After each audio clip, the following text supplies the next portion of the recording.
Anyway, guys, welcome to another YouTube video. Today we're going to be covering Volibear. As you can see in the gameplay right now, Volibear's been one of these champions that when he first came out, I was really on the fence about him because I thought the playstyle was quite boring. He's just a tanky, tower dive potential kind of champion, which, if you're not in the mood, kind of just, I don't know, you just kind of get lost in the champion. You kind of feel underwhelmed in the champion. Prior to his release, though, obviously he has been nerfed once or twice since his release into the Rift, but even with those, he is generally a great champion to pick in the jungle, to be honest, because he is, even though I've just said, not quite fun if you're not in the mood, but if you are in the mood for that kind of engaging in the lanes, jumping into these early tower 3v2s, and actually coming out on top of it because you have so much health to begin with, and you have CC, and you have a shield thanks to your ability as well. You can kind of definitely have fun with this champion. I mean, you'll see in this game that I get quite a few kills anyway, so I did fall into enjoying this champion a little bit more than I usually would.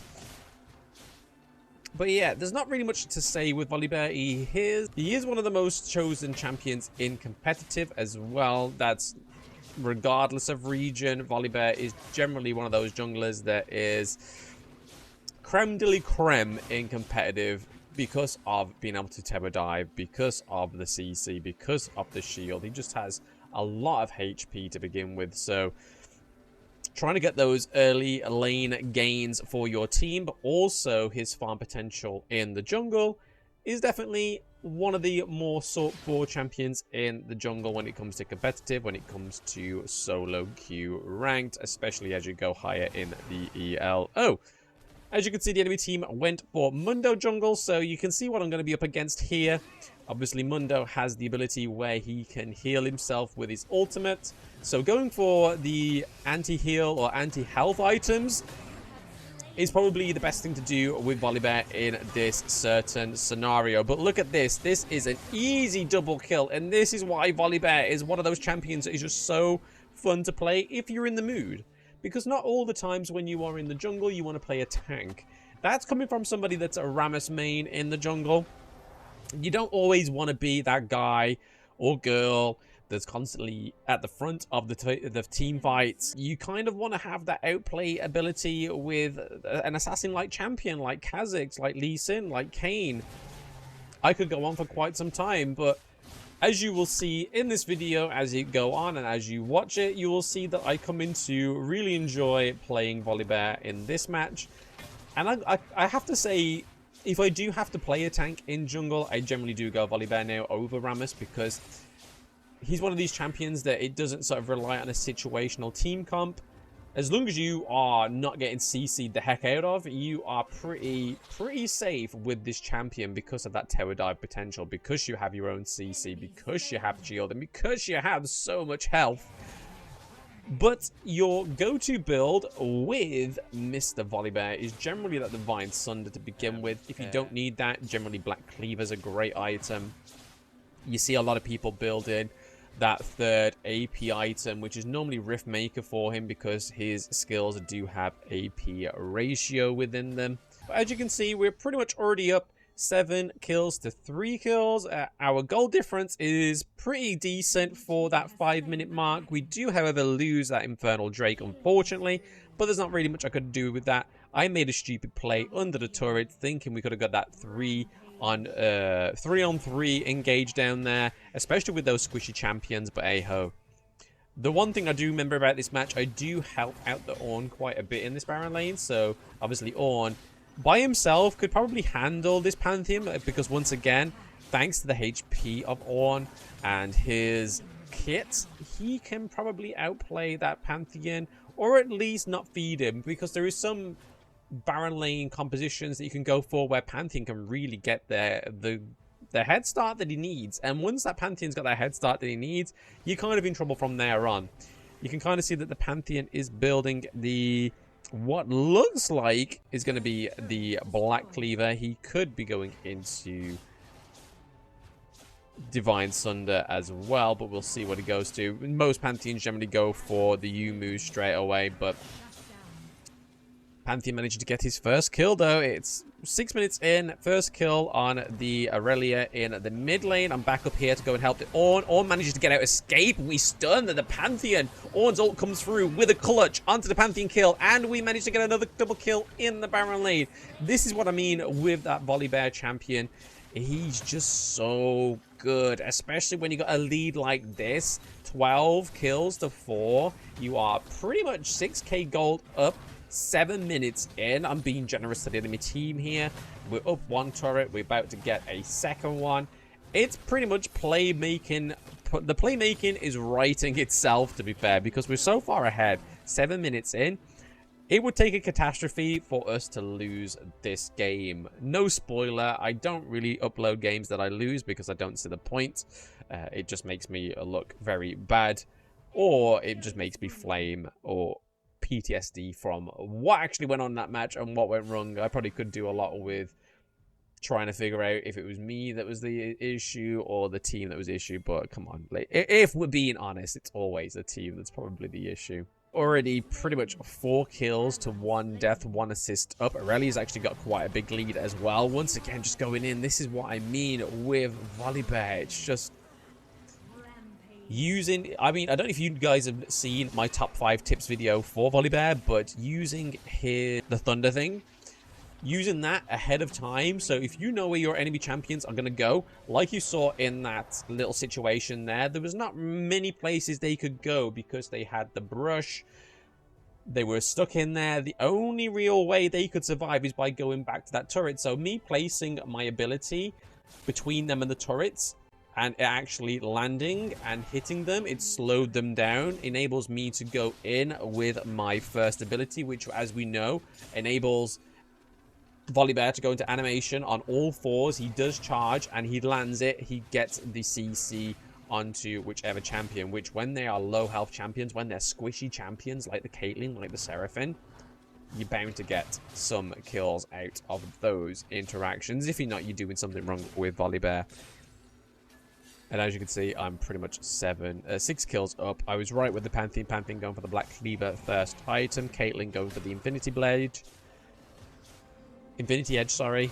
But you look at that. There's barely any anti-health items for me on the enemy team, which you could argue is where they went wrong initially. The likes of the Pantheon could have gone Divine Sunder, because I mean he hasn't gone Yumu, so he doesn't have that amazing armor pen right now. I do manage to fall here though. That was a good play by Pantheon. Flash over the wall and then CC'd me with his second ability, which was really well played, Pantheon. Fair enough.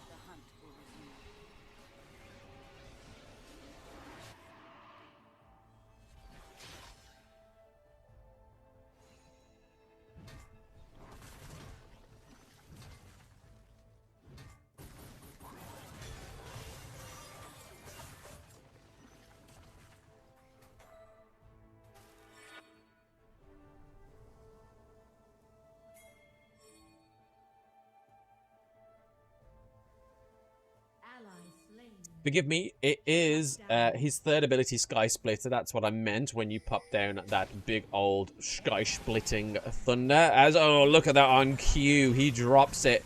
I don't think I actually managed to get many dragons this game because either I died, like we saw in the first dragon, I died before the Infernal Dragon came in, or the whole of the enemy team are at the dragon camp. So you can kind of see where the enemy team is going for their win potential. They're trying to lock down those 3 dragons. I don't think we allow them to lock down all 3 dragons. Aurelia with a fantastic push up in the top lane as well. Pretty much getting them to their inhibitor. Pre-11 minutes of the match, which is massive. Second item, I seem to go for the Divine... Not Divine Sunder. Divine Sunder's first. Black Cleaver as the second item. And then we have the Boots of Dynamism. The boots I struggle to say the most, but the armor pen ones, just for the likes of the Mundo. I probably could have gone for some sort of anti-heal for Mundo, But I felt that because I was so far ahead, the Mundo isn't the issue. Looking at the enemy team, the only person that seems to be an issue is their support, which is Seraphim, which should be unheard of. The support should not be getting 5 kills to 2 deaths. It should be the ADC, and this is where they kind of make the mistakes of the team as a whole. Neela is sitting at 2-6. Yes, she has Essence Reaver. Yes, she has Collector, but she doesn't have any sort of anti-health items on her yet for dealing with me into these team fights. We see that the Caitlyn is built the Executioner Calling. Executioner's Call, is it? Or Executioner Calling? One of those. The Green Blade. The Green Blade that builds into Mortal Reminder anyway, which is the anti-heal item.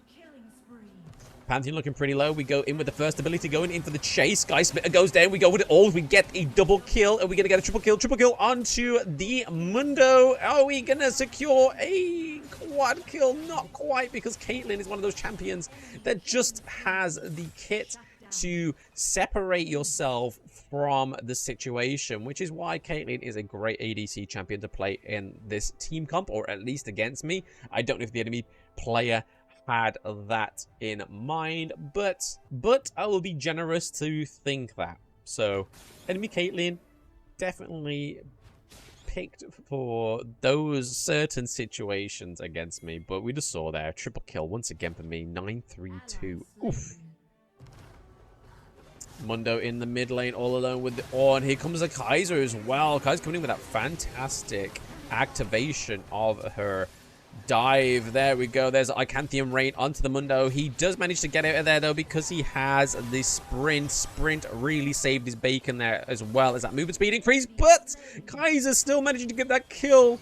Well played to my ADC player. That was Mr. Moo himself. He is a coach within Wildrift. He was playing with me. We played a few duos. He actually played all the matches prior to this. He played jungle. We lost. This is the joke I had with him. We had about 4 matches. I think this was our last one. We had 4 matches. He played jungle for 3. I then swapped to jungle. We won a match. The matches where he played jungle, we lost. But it wasn't all down to Moo being a bad jungler. It was just our team was pretty pants, to be fair. I think we just managed to score lucky with a great BLAM Pantheon and Kaiser with that fantastic play in the mid lane. Going AP, which is very popular right now for Kaiser players. It looks like we're going to start that Baron Nashor. Lux is with me. Aurelia's there as well. Caitlyn catches a win that we are there at the Baron Nashor. They can't really do anything. Mundo's trying to come in there. Oh, okay. Seraphim with a nice ult. We kind of have to back off a little bit here. Going in onto the Mundo. Caitlyn and Seraphim using their great position in there to try and do some damage, but all managed to catch them out with the ult. Ornn is putting pressure on. We managed to still secure the Baron Nashor, even though there's a lot of pressure going onto us right now. We secure it. There we go. Flash over the wall from me. First ability onto the Caitlyn. We take down the Caitlyn. We take down the Seraphim. And now next up is Mr. Pantheon, when it's me and Moo going into him. Moo managed to get a double kill as well out of that whole interaction from both of us. So you can kind of see who's really carrying the team here. Aurelia did some really good bits in the beginning of the game, but then kind of falls off towards that mid to late game, and that's where we see the Kaiser activate. Moo currently sitting on 9-4 on the Kaiser, whereas I'm sitting on 11-3. I believe it's not here where we finish. We are still in for a little bit more, guys. The treat of the Volibear is still going on. Mountain Drake is up. Like I said prior, I'm pretty sure I didn't allow them to get all 3 dragons, which would have been horrendous for us, because that means that their Infernal Drake would have been double buffed, especially with that Mountain Drake towards the end. But we are managing to get that Mountain Drake, which is great for our defenses as well. But, I mean, we're ahead. We didn't really need that, but we may as well take it. We got the Baron Nashor. We may as well take at least 1 Drake, you know?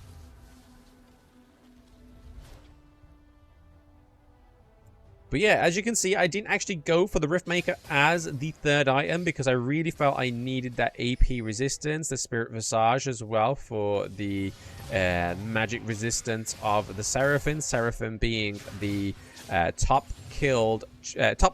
well, tied with Pantheon now.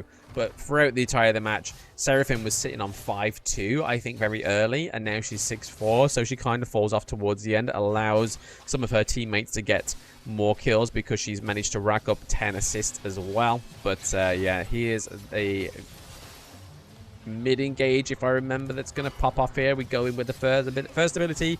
Catch that Caitlyn trap just while she's away. So one of my squishy champions don't get caught by it and then caught out by it. Pantheon and Mundo near me. Mundo staying Pantheon is staying very close to the Caitlyn. They kind of need that Pantheon nearby Caitlyn just to keep her alive a little bit longer than she probably would without him there.